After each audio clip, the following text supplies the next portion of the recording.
दोस्तों अस्सलाम वालेकुम।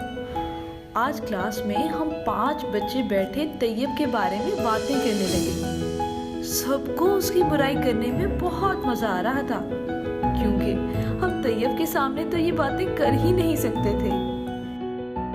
फिर घर आकर भी मैंने वो सब बातें हंस हंस कर अब्बू को बताई, लेकिन मेरे अब्बू एकदम नाराज हो गए। कहने लगे गीबत करना बुरी बात है। मैंने पूछा, अब्बू गीबत क्या होती है?